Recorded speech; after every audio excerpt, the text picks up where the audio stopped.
አርዕስተ ዜና ኢትዮጵያ በህገወጥ የገንዘብ ዝውውር በዓመት 3.5 ቢሊዮን ዶላር ታጣለች ተባለ። ከውጭ በኢራን የተፈጸመ ጥቃት በኩዌት የኃይልና የውሃ ማጣሪያ ተቋማት መምታታቸው ተገለጸ።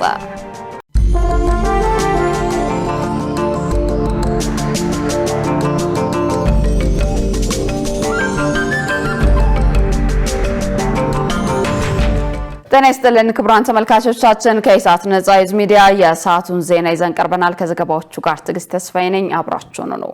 ቀዳሚ ወዳደረግነው መረጃዎች አልፋለሁ። ኢትዮጵያ በህገወጥ የገንዘብ ዝውውር በዓመት 3.5 ቢሊዮን ዶላር ታጣለች ተባለ። በሌላ በኩል መንግስት ሙስና ለመዋጋት በምርመራ ዘገባ ለሚሰሩ የሚዲያ ባለሙያዎች የህግ ከለላ በመስጠት እንዲሰሩ ማድረግ ይጠበቅበታል ሲሉ የምጣኔ ባለሙያዎች ተናግረዋል። ገነዘዘው ተጨማሪ አላት። ሙስና ህገወጥ የገንዘብ ዝውውርና ንግድ መበራከት በሀገር ኢኮኖሚ ላይ የሚያሳድረው ተጽዕኖ ከፍተኛ መሆኑ ይታወቃል። በኢትዮጵያ ከቅርብ ጊዜ ወዲህ አንዳንድ የጸጥታ አካላትና የተቋማት የስራ ኃላፊዎች በነዳጅ፣ በማዕድን፣ በማዳበሪያና በሌሎች ምርቶች ላይ በሙስናና በብልሹ አሰራር ውስጥ እንደሚሳተፉ የሚወጡ መረጃዎች ያመለክታሉ። ይህንን መነሻ በማድረግ ብልሹ አሰራርና ህገወጥ የገንዘብ ዝውውር በሀገር ኢኮኖሚ ላይ ምን ተጽዕኖ ያሳድራል ሲል ኢሳት የምጣኔ ሀብት ባለሙያዎችን ጠይቋል። የምጣኔ ሀብት ባለሙያ ዶክተር ቆስጠንጢኖስ በረ ተስፋ በሰጡት ምላሽ በአፍሪካ ውስጥ ብሎም በኢትዮጵያ የእድገት ማነቆ ከሆኑት አንዱ ሙስና መሆኑን ጠቅሰው በዚህም ኢትዮጵያ በህገወጥ የገንዘብ ዝውውር በዓመት እስከ 3.5 ቢሊዮን ዶላር እንደምታጣ ጥናቶችን ዋቢ አድርገው ተናግረዋል። በማዕድናት የሚወጣው በሰዎች ዝውውር የሚወጣው ድርጅቶች የማይመዘግቧቸው ከፍተኛ የሀብት ዝርፊያ ነው ያለው። መንግስት ኃላፊዎች በአብዛኛው ጊዜ አሁን ከግል ሴክተሩ ጋር ውድድር ያሉበት ጉዳይ ያለ ይመስለኛል። አሁን 5.6 ቢሊዮን የአፈር ማዳበሪያ ከገበሬ ሊዘርፉ የሚችሉ የመንግስት ኃላፊዎች መኖራቸው፣ አሁን የነዳጁ ነገር ተነስቷል። የከበሩ ድንጋዮች ከሀገር ይወጣሉ፣ ወርቅ ከሀገር ይወጣል በገፍ ቁም ጫት፣ ዕጣን፣ ቡና ሳይቀር እነዚህ የመሳሰሉ ነገሮች ሀገሪቱን እያደሙ ያሉ ነገሮች ናቸው እና ኢትዮጵያ እስከ 3.5 ቢሊዮን ዶላር በየዓመት ታጣለች። ባለሙያው አያይዘውም ሙስና ለመዋጋት መንግስት በምርመራ ዘገባ ላይ ለሚሰማሩ የሚዲያ ባለሙያዎች የህግ ከለላ በመስጠት እንዲሰሩ ማድረግ ይጠበቅበታል በማለት አሳስበዋል።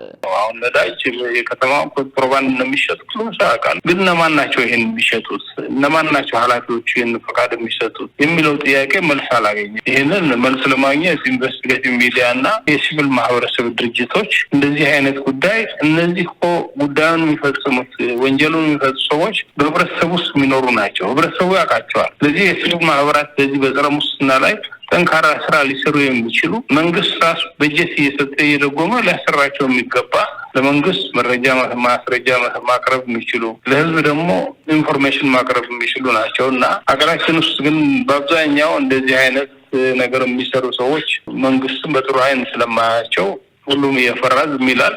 ስለዚህ እነዚህ ሙስና የፈጸሙት ሰዎች ምንም ቁጥጥርም የላቸውም። በላይ ባለስልጣን ከለላ ካላቸው የፓርቲ ኃላፊዎች፣ የመንግስት ኃላፊዎች ከለላ ካላቸው ይህ ነገር የሚወጣው በጭንቀት ጊዜ ነው ማለት ነው። ህዝቡ ደግሞ እንጫጫታ ሲጀምር ነው። ማዳበሪያ ጉዳይ ጫጫታ ያወጣ ጉዳይ ነው። ሌላኛው የምጣኔ ሀብት ባለሙያ እንዳይላሉ ሰለሞን በበኩላቸው ሙስናንና ብልሹ አሰራርን ለመዋጋት በመንግስት ተቋማት የሚሰሩ ሰዎች ግልጽ ሊሆኑ እንደሚገባና ለሙስና ተጋላጭ በሆኑ ተቋማት ላይ መንግስት ጥብቅ ቁጥጥር ሊያደርግ ይገባል ብለዋል። አንዳንድ ነገሮች ወቅታዊ ሲሆን ቅድሚያ ትኩረት ስለምንሰጣቸው ነው እንጂ ብዙ ቦታ አለ። ለምሳሌ ከተማ ብዙ ጊዜ የሚወራ የማዘጋጃ ቤት ወይ ከመሬት ጋር የተያያዘ ከሪል ስቴት ልማት ጋር የተያያዘ ሌሎችም ብዙ ሴክተር መጥራት እንችላለን። ራሱን ከባንኪንግ ኢንዱስትሪ ከብድር ጋር ተያይዘው ብዙ የሚሰሩ ብልሹ አሰራሮች አሉ እና ይሄ ደግሞ ሪሶርሱ ወይ ደግሞ ያለው ውስን ሀብት ለታለመለት ዓላማ እና በታለመለት ጊዜ መድረስ አይችልም። ይሄ ደግሞ ሀገር ኢኮኖሚ ላይ ከፍተኛ የሆነ ኪሳራ ያደርሳል። እያንዳንዱ ተቋም የሚሰራው ስራ ትራንስፓረንት መሆን አለበት፣ ግልጽ መሆን አለበት። ይህ ከመንግስት አንደኛ ከመቆጣጠር፣ ሁለተኛ ከማስፈጸም አቅም ጋር የሚያዙ ነገሮች መጎልበት መቻል አለባቸው። መቆጣጠር እንዳይከሰት ተቋማትን ማጠንከር፣ እያንዳንዱ ተቋም የሚሰራው ስራ ግልጽና ተጨባጭ መሆን አለበት።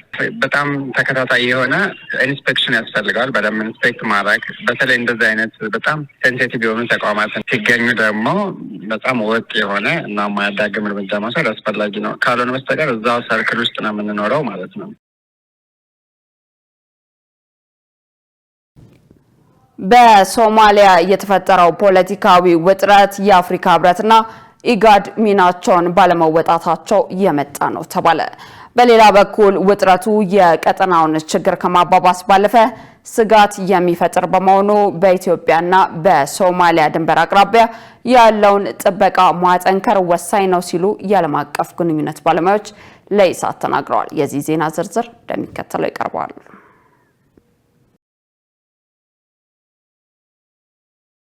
የሶማሊያ ፌዴራል መንግስት ከግዛት አስተዳደሮቹ ጋር የፈጠረው አለመግባባት ፖለቲካዊ ውጥረቱ እንዲባባስ ምክንያት መሆኑ ተገልጿል። የሶማሊያ የፖለቲካ ትኩሳት ለቀጠናው ሀገራት በተለይም ለኢትዮጵያ የሚፈጥረው ስጋት ምንድነው ስንል የዓለም አቀፍ ግንኙነት ባለሙያዎችን ጠይቀናል። የዓለም አቀፍ ግንኙነትና ዲፕሎማሲ ባለሙያው ጥላሁን ሊበን በሰጡት ምላሽ የውጭ ኃይሎች የሚያደርጉት ዲፕሎማሲያዊ ጫና እንዲሁም የአፍሪካ ህብረትና ኢጋድ ሚናቸውን በአግባቡ ባለመወጣታቸው የመጣ የቀጠናው ችግር ነው ይላሉ።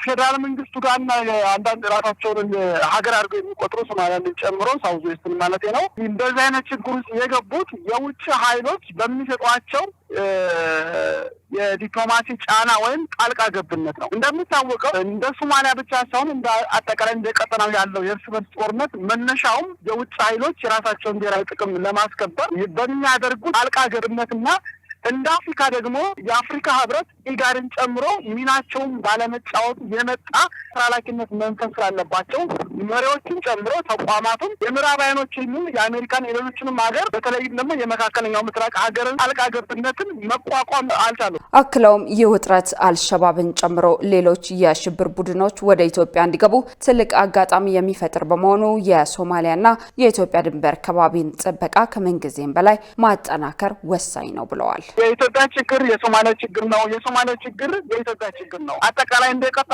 የሁሉንም ሀገራት የፖለቲካ አለመረጋጋት የእርስ በርስ ጦርነትን የሚያባብስ እንደመሆኑ መጠን ኢትዮጵያ ሰላም ሳትሆን ሶማሊያ ሰላም አትሆንም፣ ሶማሊያ ሰላም ሳትሆንም ኢትዮጵያ ሰላም አትሆንም። ይሄ ደግሞ በተግባር እየሆነ ያለ ነገር ነውና ዞሮ ዞሮ ችግሩ የቀጠናው ነው።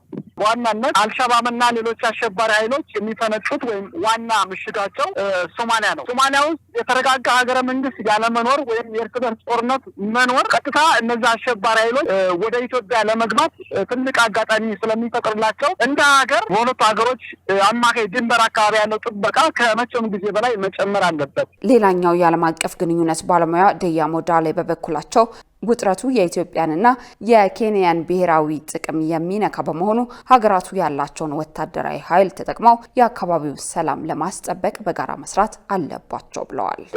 ደቡብ ምዕራብም ሌላ ፑንትላንድም የሶማሊያ አሁን ፓርላማ ምርጫ ድሮ በቦታ መሪዎች ይመስለኛል አሁን ህገ መንግስቱን አሽለውጠን ቀጥታ ምርጫ እናደርጋለን የሚለው ላይ አልተግባቡም። ሸባብን በመዋጋት አቅም ያላቸው ክልሎቹ ናቸውና በተቻለ መጠን ወደ ጦርነት እንዳይሄዱ የማድረግ ሚና ኢትዮጵያ መጫወት ይገባታል የሚል ነገር ነው ያለኝ። እኛ ግን ለኢትዮጵያና ለኬንያ ዳይሬክት ናሽናል ሴኪሪቲ ሬት ነው የሚሆነው እዛ አካባቢ። ኢትዮጵያና ኬንያ ደግሞ የጋራ መከላከያ ያላቸው። ስለዚህ ሁለቱ ሀገሮች ተባብረው እዛ አካባቢ ያለው ሁኔታ ወደ ጦርነት እንዳይሄድ የማርገብ ሚና መጫወት አለባቸው ብዬ አስባለሁ። የአፍሪካ ህብረት ሊቀመንበር መሐመድ አሊ ዩሱፍ በሶማሊያ ደቡብ ምዕራብ እየተባባሰ የመጣውን ውጥረት ተከትለው ችግሩን ለመፍታት በሶማሊያ የሚገኙ ባለድርሻ አካላት የበኩላቸውን እንዲወጡ ጥሪ አቅርበዋል። የትግራይ ክልልን የምክክር መድረክ በአዲስ አበባ ለማካሄድ መወሰን ተገቢ አይደለም ሲሉ በክልሉ የሚንቀሳቀሱ የፖለቲካ ፓርቲዎች ገለጹ። የትንሳኤ ሰባ እንደርታ ፓርቲ ግን የትግራይ ህዝብ በምክክር ሳይሳተፍ ከሚቀር ኮሚሽኑ ምክክሩን በአዲስ አበባ ለማካሄድ መወሰኑ በመልካም የሚወሰድ ተግባር ነው ብሏል። መሰረት ባዩ ተጨማሪ አላት። የኢትዮጵያ ሀገራዊ ምክክር ኮሚሽን በትግራይ ክልል ምክክር ለማካሄድ አስቻይ ሁኔታ ባለመኖሩ ምክክሩን ከመጋቢት 23 እስከ 25 ቀን 2018 ዓ.ም በአዲስ አበባ ለማካሄድ መወሰኑ ይታወቃል። በዚህ ምክክር ላይ 400 ሰዎች ይሳተፋሉ የተባለ ሲሆን እነዚህም በአዲስ አበባ የሚኖሩ የክልሉ ተወላጆች፣ ከክልሉ የህዝብ ተወካዮች፣ ምሁራን፣ የፖለቲካ ፓርቲዎች፣ የክልሉን ህዝብ ወክለው የሚመጡ ተወካዮች መሆናቸውን ኮሚሽኑ መግለጹ ይታወሳል። ኮሚሽኑ ምክክሩ ምክክሩን በአዲስ አበባ ሊያካሄድ መወሰኑን እንዴት ተመለከቱታላችሁ ሲል ኢሳት በክልሉ የሚንቀሳቀሱትን የፖለቲካ ፓርቲዎች ጠይቋል። የትግራይ ዲሞክራሲያዊ ፓርቲ ዋና ጸሐፊ ሙሉ ብርሃን ኃይሌ ምክክሩ መደረግ ያለበት በክልሉ ነው፣ በምክክሩ ድምጹ መሰማት ያለበትም የክልሉ ህዝብ ነው ብለዋል። አቶ ሙሉ ብርሃን አያይዘው በአዲስ አበባ ሊካሄድ የታቀደው ምክክር በክልሉ ለማድረግ የሚረዳና የሚያግዝ መግቢያ መሆን ያለበት ነው ሲሉ ይናገራሉ። ምክክሩ መደረግ ያለበት ደግሞ ከትግራይ ህዝብ ነው። አሁን ዋናው ችግር ቀማሽ ትግራይ ውስጥ ነው ያለው። ህዝቡ ደግሞ ትግራይ ውስጥ ነው ያለው። መፍትሄው የሚመጣም ከህዝብ ነው። ከትግራይ ውጭ ያለ ህዝብ እሱ ግን በዋናነት በዚህ በምክክር በዋናነት ተሳታፊና ድምጽ መሰማት ያለበት ህዝቡ ላይ ነው። ያን ህዝብ ትግራይ ክልል ውስጥ ያለ ህዝብ እዚህ ያለው የትግራይ ተወላጅም በሁኔታው ላይ እንዲመክር የራሱ ድምጽ እንዲያሰማም መሳተፍም አለበት። ግን በዋናነት ህዝቡ ላይ ነው። አሁን አብዛኛው እዚህም ያለው ውርውር የሚለው አብዛኛው የዛ ሴልም ጭምር ነው።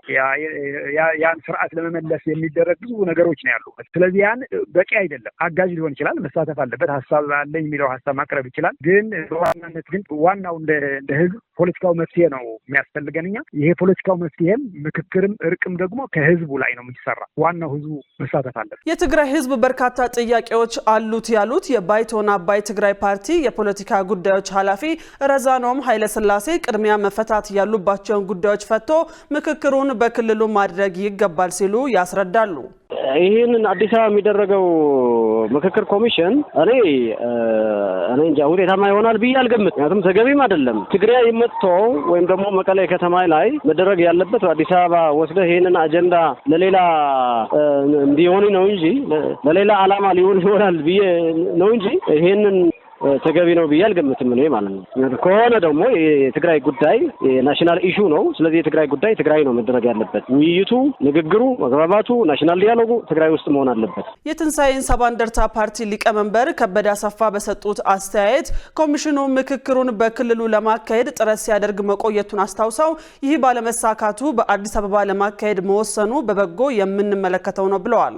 ምክክር ኮሚሽኑ ያደረገ ያለውን ስራ ትክክል ነው ብዬ ነው የማምነው። ምክንያቱም የትግራይ ህዝብ ቢያንስ በተወካዮቹ በኩል የትግራይ ህዝብ አጀንዳ ሪቷ የምክክር አካል መደረግ መቻላል ብሎ አምኖ ትግራይ ውስጥ ምክክር ሂደት ለማድረግ ሞክሮ ስላልሆነለት ትግራይ ህዝብ እዚህ ተወካዮችን ወደ አዲስ አበባ መጥቶ አጀንዳቸው እንዲያቀርቡና በምክክር ሂደቱ ላይ እንዲሳተፉ ምቹታ መፍጠሩ ይሄ ትክክል ነው ብዬ ነው የማምነው። ትግራይ ህዝብ ሳይሳተፍ ከሚቀር የተለያዩ የትግራይ ህዝብን እንወክላለን የሚሉ ኃይሎች ተወካዮቻቸው አጀንዳቸው እንዲያቀርቡ በምክክሩ ሂደት አካል እንዲሆኑ ማድረጉ ከሚቀር እንደ ትክክልና በአዎንታ ነው የምንመለከተው። አቶ ከበደ አሰፋ አክለውም በአዲስ አበባ ሊካሄድ በታቀደው ምክክር ላይ መነሳት አለባቸው ያሏቸውን ጉዳዮች እንደሚከተለው አስቀምጠዋል።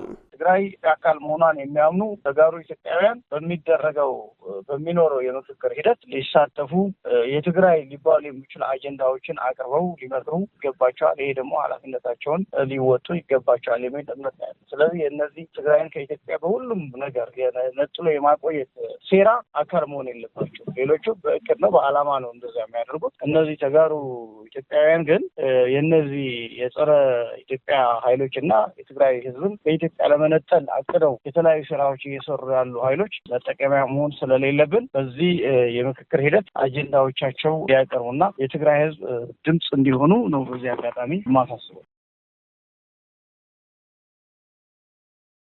ክቡራን ተመልካቾቻችን ከኢሳት ነጻ የህዝብ ሚዲያ ዜናዎቻችን አሁንም ወደ እናንተ መድረሳቸውን ቀጥለዋል። በቀጣይነት የቢዝነስና ኢኮኖሚ መረጃዎችን ወደ እናንተ እናደርሳለን። ባልደረባችን ገነት ዘዘው እየጠበቀችን ነው።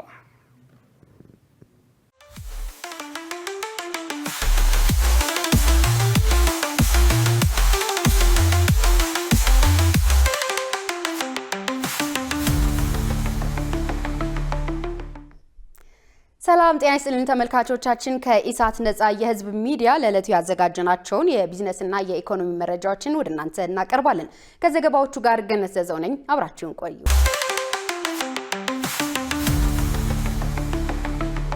በሚቀጥሉት ዓመታት በሀገር ውስጥ የሚገኙ የኤሌክትሪክ ተሽከርካሪዎች መገጣጠሚያ ማዕከላትን ወደ 60 ለማድረስ እየተሰራ ነው ተባለ።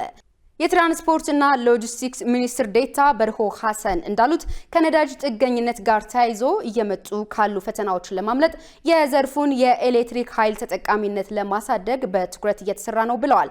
አሁን ከ100,000 በላይ የኤሌክትሪክ ተሽከርካሪዎች ወደ ኢትዮጵያ መግባታቸውን ገልጸው በሚቀጥሉት ዓመታት ይህንን ወደ 500,000 ለማድረስ እቅድ ተይዟል ብለዋል። በሀገሪቱ አሁን ላይ ወደ 17 የኤሌክትሪክ ተሽከርካሪ መገጣጠሚያ ማዕከላት መኖራቸውና ወደ 60 ለማድረስ ታቅዶ እየተሰራ መሆኑን ጠቅሰዋል። ሁሉም የተሽከርካሪ መገጣጠሚያዎች ወደ ኤሌክትሪክ ተሽከርካሪ መገጣጠሚያነት እንዲቀየሩ መመሪያ መተላለፉን ተናግረዋል። የነዳጅ ማደያዎች የኤሌክትሪክ ተሽከርካሪ የኃይል መሙያ ማዕከል እንዲኖራቸው አቅጣጫ መቀመጡን ገልጸው በኤሌክትሪክ ተሽከርካሪ አቅርቦት ዘርፍ ለተሰማሩ አካላት የገንዘብና ገንዘብ ነክ ያልሆኑ ድጋፎች እየተደረጉ እንደሆነም አስረድተዋል። ከ2016 ዓመተ ምህረት ጀምሮ በነዳጅ የሚሰሩ የቤት አውቶሞቢሎች መከልከላቸውንና ሁሉም የመንግስት ተሽከርካሪ ግዥ ወደ ኤሌክትሪክ ተሽከርካሪ ግዥ መዞሩን አንስተዋል። መንግስት ሀገር ውስጥ ለሚገጣጠሙ የኤሌክትሪክ ተሽከርካሪዎች ከታክስ ነፃ ሙሉ ለሙሉ ከውጭ ተገጣጥመው ለሚመጡት 15 በመቶና በግማሽ ተገጣጥመው ለሚገቡት ደግሞ 5 በመቶ የጉምሩክ ታክስ ማድረጉንም አስረድተዋል። ለኤሌክትሪክ ተሽከርካሪ ተጠቃሚዎች በአዲሱ የተሽከርካሪ ሰሌዳ ላይ የዋጋ ቅናሽ እንደሚኖርና የኤሌክትሪክ ተሽከርካሪዎች አረንጓዴ ሰሌዳ እንዲለጠፍ እንደሚደረግ ገልጸው ይህም በአቅርቦት ላይ የተያዘውን እቅድ በፍጥነት ተግባራዊ ለማድረግ እየተወሰደ ያለ ማበረታቻ መሆኑን አመልክተዋል። ከብዙሃን ትራንስፖርት አኳያ ዘርፍ ላይ የመንግስትና የግል አጋርነት በአዲስ አበባ የተጀመረ ሲሆን የውጭ ባለሀብቶችን በሽርክና ለማሳተፍ ንግግር እየተደረገ መሆኑንም ጠቁመዋል። በሌላ ዜና በህገወጥ የነዳጅ ነጋዴዎች ላይ የተቀናጀና ጥብቅ ቁጥጥር ይደረጋል ሲል የሲዳማ ክልል ርዕሰ መስተዳድር ደስታ ሌዳሞ ገለጹ። ርዕሰ መስተዳደሩ በወቅታዊ ጉዳዮች ላይ በክልሉ በየደረጃው ከሚገኙ አመራሮች ጋር የተወያዩ ሲሆን ውይይቱ በዋናነት ከነዳጅ ጋር የተያዙ ስጋቶችን ለመለየትና የመፍትሄ አቅጣጫዎችን ለመቀየስ ያለ መሆኑን ገልጸዋል። በነዳጅ እጥረት የሚከሰቱ ችግሮችን ለመሻገር ዜጎችና የመንግስት የሥራ ኃላፊዎች በቁጠባና ከፍተኛ ፋይዳ ባላቸው ጉዳዮች ብቻ መጠቀም እንዳለባቸው አሳስበዋል። ርዕሰ መስተዳደሩ ከነዳጅ እጥረት ጋር በተያያዘ ባቀረቡት የመወያያ ሰነድ በመካከለኛው ምስራቅ የተከሰተው ግጭት በነዳጅ አቅርቦት ላይ ከፍተኛ ጫና ማስከተሉን ገልጸዋል። በክልሉ የነዳጅ ንግድ እንቅስቃሴ ላይ የተቀናጀ ቁጥጥር እንደሚደረግ ገልጸው በህገወጥ የነዳጅ ነጋዴዎች ላይ ጥብቅ እርምጃ ይወሰዳል ብለዋል። የተከበራችሁ ተመልካቾቻችን አሁን ደግሞ የዕለቱን የውጭ ምንዛሬ ዋጋና የብሔራዊ ባንክ የወርቅ ግብይት መረጃ ተከታትለን እንመለስ።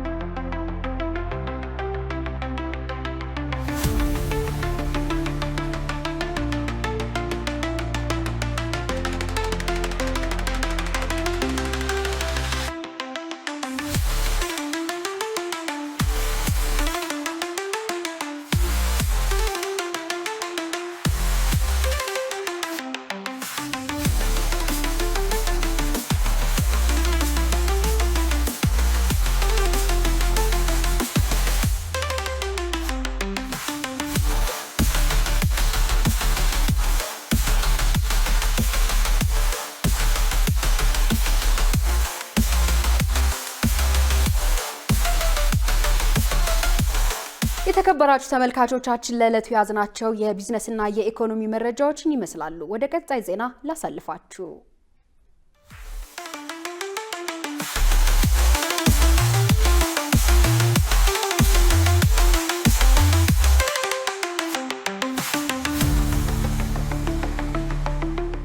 ክቡራን ተመልካቾቻችን ከኢሳት ነጻ ህዝብ ሚዲያ ዜናዎቻችን አሁንም እንደቀጠሉ ናቸው። በቀጣይነት ወደ ውጭ ዘገባ እናመራለን። በኢራን የተፈጸመ ጥቃት በኩዌት የኃይልና የውሃ ማጣሪያ ተቋማት መምታታቸው ተገለጸ። በሌላ በኩል የእስራኤል ፓርላማ ከምንጊዜም በላይ ከፍተኛ የተባለ የመከላከያ በጀት አጽድቋል። ሸሪፍ ኢማም ተጨማሪ ያለው በኩዌት የኃይል ማመንጫና የውሃ ማጣሪያ ላይ በኢራን በተፈጸመ ጥቃት አንድ ህንዳዊ ሰራተኛ ሲገደል በጣቢያው አካባቢ የሚገኝ ህንፃ መውደሙን የኩዌት ባለስልጣናት ተናግረዋል። ባለስልጣናቱ አክለውም የቴክኒክና የአደጋ ጊዜ ቡድን የደረሰውን ጉዳት ለማስተካከልና ወደ ነበረበት ለመመለስ ወደ አካባቢው ወዲያውኑ ተልኳል። የደረሰውን ጉዳት በተመለከተ ከኢራን በኩል የተባለ ነገር የለም። ይሁን እንጂ የመንግስት ሚዲያ የኩዌት ሚኒስቴር ያለውን ጠቅሶ እንደዘገበው በጥቃቱ በተቋማቱ ላይ ከፍተኛ ጉዳት ደርሷል ብሏል። የአልጀዚራው ዘጋቢ ከኩዌት ከተማ እንደዘገበው ጦርነቱ ከተጀመረ ጀምሮ ኩዌት ለተደጋጋሚ ጥቃት መጋለጧን አስታውቋል። ትናንት ምሽት ላይ መከላከያ ሚኒስቴር እንዳለው በኩዌት የአየር ክልል ላይ 14 ሚሳይሎችና 12 ድሮኖች ተተኩሰዋል። አብዛኞቹ ድሮኖች ወታደራዊ ካምፖችን ኢላማ ያደረጉ ነበሩ። በዚህም 10 ወታደሮች ተጎድተዋል ብሏል። ተጎጂዎቹ ወደ ሆስፒታል እንደተወሰዱና የሕክምና እርዳታ እንደተደረገላቸውም ተገልጸዋል። የኢራን ኃይሎች በድሮንና በሚሳይል ለሚፈጽሙት አጸፋ እርምጃ ኢላማ ያደረጉት እስራኤልን እና የአሜሪካንን ወታደራዊ ኃይሎች ያስተናገዱበትን ሀገራት ሲሆን በዚህም አደጋ አድርሰዋል፣ መሰረተ ልማቶችን አውድመዋል። ከዚህ ባለፈም ኢራን በተሳካ ሁኔታ የሆርሙዝ ሰርጥን መዝጋት ችላለች። በዚህም 20 ከመቶ የሚሆነው የዓለም ነዳጅና ፈሳሽ የተፈጥሮ ጋዝ የሚተላለፍበት መስመር እንዲስተጓጎል ሆኗል። ይህም የነዳጅ ዋጋ በከፍተኛ ደረጃ እንዲጨምር አድርጓል። የፋይናንስ ገበያውም ተንገጫግጯል። ባለፈው ሳምንት የአሜሪካው ፕሬዚደንት ዶናልድ ትራምፕ እንዳሉት ቀደም ሲል ያስተላለፉትን የኢራንን የኃይል ተቋማት መታል የሚለውን ማስፈራሪያ በመተው ኢራን የሆርሙዝን ሰርጥ መተላለፊያ እስከ አፕሪል 6 ቀን ድረስ ክፍት እንድታደርግ ለ10 ቀናት ማራዘማቸው ይታወቃል። ኢራን በበኩሏ እንዳለችው ለሚደርስባት ጥቃት በባህረ ሰላጤው አካባቢ የሚገኙትን የኃይል ማዕከላት በመምታት የራሷን ምላሽ ትሰጣለች ብለዋል። በሌላ በኩል ጦርነቱ በዓለም ላይ ከፍተኛ የውሃ እጥረት በሚስተዋልበት አካባቢ የውሃ አቅርቦት መሰረተ ልማቶችን ለጥቃት አጋልጧል ተብሏል። የኢራን ጦር እንዳስታወቀው ግን ከኩዌት የውሃ ማጣሪያ ተቋም ጥቃት ጀርባ እስራኤል አለች ብሏል። ይህ በእንዲህ እንዳለ እስራኤል አዲስ የመከላከያ በጀት አጽድቃለች። እስራኤል አዲስ በጀት ያጸደቀችው ሀገሪቱ ከኢራን፣ ከሊባኖስ ሂዝቦላ እና በጋዛ የምታካሄደው ድርብርብ ዘመቻ ባሉበት ሁኔታ ነው ተብሏል። የእስራኤል ፓርላማ ኬንሴት ሰኞ ጠዋት ላይ ያጸደቀው በጀት ከፍተኛ ነውም ተብሏል። የህግ አውጪው 65 ለ55 በሆነ ድምፅ $271 ቢሊዮን ዓመታዊ መከላከያ በጀት አጽድቋል። የፋይናንስ ሚኒስትሩ ቢዛሌል ሲሞትሪች እንዳሉት በጀቱ እያንዳንዳችንን የሚጠብቅና የእያንዳንዳችን በህይወት የመኖራችን ዋጋ ነው ብለውታል። ዜናውን ስናዘጋጅ አልጀዚራ እና ታይምስ ኦፍ እስራኤልን በመረጃ ምንጭነት ተጠቅመናል። ክቡራን ተመልካቾቻችን ከኢሳት ነጻ ህዝብ ሚዲያ ዜናዎቻችን አሁንም እንደቀጠሉ ናቸው። በቀጣይነት ወደ ስፖርታዊ መረጃዎች እንሄዳለን። ባልደረባችን መሰረት ባዩ እየጠበቀችን ነው። ለጤንነት ለምርት ለወዳጅነት ሰላም ጤና ይስጥልን ውድ ተመልካቾቻችን፣ ከኢሳት ነጻ የህዝብ ሚዲያ የዕለቱን የስፖርት ዜናዎች ይዤላችሁ ቀርቤያለሁ። ከዜናዎቹ ጋር መሰረት ባዩ ነኝ። አብራችሁን ቆዩ። ኢትዮጵያ ለመጀመሪያ ጊዜ የሚካሄደውን የአፍሪካ የባህል ስፖርቶችና ጨዋታዎች ፌስቲቫል እንድታዘጋጅ መመረጧ ተገለጸ። ይህንን ታሪካዊ የመግባቢያ ሰነድ ስምምነት የባህልና ስፖርት ሚኒስቴር የስፖርት ልማት ዘርፍ ሚኒስትር ዴኤታ አቶ መክዩ መሐመድን ጨምሮ ከተለያዩ ባለድርሻ አካላት ጋር በሐረር ከተማ ተፈራርመዋል። በፊርማው ስነ ስርዓት ላይ ንግግር ያደረጉት አቶ መክዩ መሐመድ ስምምነቱ ኢትዮጵያ ያላትን በርካታ የባህል ስፖርቶች ከአህጉራዊ እንቅስቃሴ ጋር ለማስተሳሰር የሚረዳ ትልቅ ምዕራፍ መሆኑን አስታውቀዋል። የባህል ስፖርቶች ፌዴሬሽን ፕሬዝዳንት ወይዘሮ ህይወት መሐመድ በበኩላቸው ስምምነቱ ለኢትዮጵያ የባህል ስፖርት አዲስ ምዕራፍ የሚከፍት መሆኑን ገልጸው ፌስቲቫሉን የማዘጋጀት እድል ማግኘት የኢትዮጵያን ባህላዊ ስፖርቶች ከአፍሪካ ወንድሞች ጋር የምናስተሳስርበት ትልቅ ድልድይ ይሆናል ብለዋል። የባህል ፌስቲቫል አህጉሪቱ ያላትን ባህል ለዓለም በማስተዋወቅና አንድነትን በማጠናከር ትልቅ ፋይዳ እንደሚኖረው ታምኖበታል። በአዲስ አበባ ስታዲየም የተካሄደው 55ኛው የኢትዮጵያ አትሌቲክስ ሻምፒዮና በትናንትናው ዕለት ተጠናቀቀ። በውድድሩ የመጨረሻ ቀን በተደረገ የ4 በ400 ሜትር የዱላ ቅብብል ፍጻሜ አዲስ የኢትዮጵያ ክብረ ወሰን መመዝገቡ ተገልጿል። በርቀቱ የተሳተፉት አትሌቶች 3 ሰዓት ከ03.45 ሲገቡ በአፍሪካ አትሌቲክስ ሻምፒዮና በርቀቱ ኢትዮጵያን ለመወከል የሚያስችለውን ነጥብ አሟልተዋል። የዘንድሮ የኢትዮጵያ አትሌቲክስ ሻምፒዮና ውድድር የኢትዮጵያ ንግድ ባንክ በአሸናፊነት ሲያጠናቅቅ በውድድሩ 3 ዋንጫ በማግኘት ሻምፒዮና ሆኗል። ከኢትዮጵያ ንግድ ባንክ በመቀጠል መቻል ሁለተኛ፣ ኢትዮ ኤሌክትሪክ ሶስተኛ ደረጃ በመያዝ ውድድራቸውን አጠናቀዋል። የኢትዮጵያ አትሌቲክስ ፌዴሬሽን ፕሬዝዳንት ኮማንደር ለሺስህን አትሌት መሰረት ደፋርና ሌሎች የፌዴሬሽኑ ኃላፊዎች በቦታው ተገኝተው ለአሸናፊዎች ሽልማት ሰጥተዋል። በዚህ ውድድር ጥሩ ውጤት ያስመዘገቡ አትሌቶች በጋና አክራ በሚካሄደው የአፍሪካ አትሌቲክስ ሻምፒዮና ይሳተፋሉ ተብሎ እንደሚጠበቅ ተገልጿል። ወደ ውጭ ስፖርት ዜናዎች ተሻገርን። የሰሜን ለንደኑ ክለብ ቶተንሃም ሆትስፐር ጣሊያናዊውን አሰልጣኝ ሮቤርቶ ዲዘርቢን ለማስፈረም ፍላጎት አሳይቷል ተባለ። አሰልጣኝ ኢጎር ቱዶሮን በትናንትናው ዕለት ያሰናበተው ቶተንሃም ሆትስፐር ሮቤርቶ ዲዘርቢን በቋሚነት የቡድኑ አሰልጣኝ አድርጎ መቅጠር እንደሚፈልግ ተነግሯል። ኢጎር ቱዶርን በሰሜን ለንደኑ ክለብ በ44 ቀናት ቆይታቸው ደካማ ውጤት በማስመዝገባቸው ከቡድኑ መሰናበታቸው የሚታወቅ ሲሆን ዲዘርቢን ቶተንሃም ሆትስፐርን ለመረከብ ፍላጎት ቢኖራቸው ክለቡ በሊጉ መቆየቱን ማረጋገጥ እንደሚፈልጉ ቢቢሲ ስፖርት ምንጮችን ጠቅሶ ዘግቧል። ቶተንሃም ሆትስፐር በዚህ የውድድር ዓመት በሊጉ 30 ነጥብ ይዞ 17ኛ ደረጃ ላይ ይገኛል። ጀርሜን ዴፎ በአሰልጣኝነት ተሾሟል ተባለ። የቀድሞ የእንግሊዝ ብሔራዊ ቡድን አጥቂ ጀርሜን ዴፎ የመጀመሪያውን የዋና ቡድን የአሰልጣኝነት ስራ ማግኘቱ ተገልጿል። በዚህም የ43 ዓመቱ ጀርሜን ዴፎ የእንግሊዝ 5ኛ ዲቪዥኑን ክለብ ዎኪንግ በኃላፊነት መረከቡ ተመልክቷል። ጀርሜን ዴፎ የተጫዋችነት ጊዜውን በቶተንሃም፣ በዌስትሃም፣ በሰንደርላንድ እና በቶሮንቶ አሳልፏል። በአሁኑ ሰዓት ጀርሜን ዴፎ የተረከበው ክለብ ዎኪንግ በእንግሊዝ የመጨረሻ የሊግ እርከን ናሽናል ሊግ 11ኛ ደረጃ ላይ እንደሚገኝ ተገልጿል።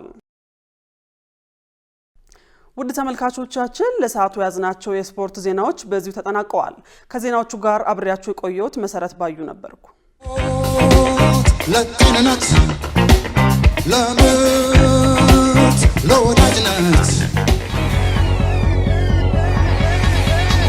ክቡራን ተመልካቾቻችን ከኢሳት ነጻ የህዝብ ሚዲያ ለሰዓቱ ያዝናቸው ዘገባዎች በዚህ ተጠናቀዋል። ከዘገባዎቹ ጋር ትግስት ተስፋዬ አብሬያችሁ ቆየሁ። መልካም ጊዜ